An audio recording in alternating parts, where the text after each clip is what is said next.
Men tushunganim taqdiri azalda albatta turmush o'rtoq yozilgan bo'ladi. Chunki undan tug'ilajak farzand taqdiri lavhul mahfuzga yozilgan.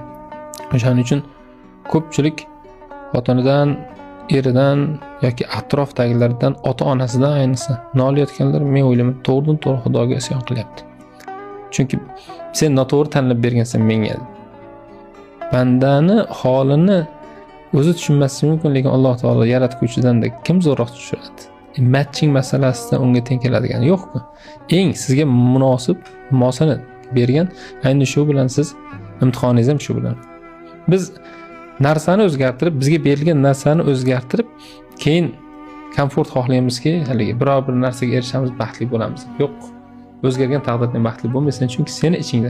Boshida savol berdingiz, halovat masalasida.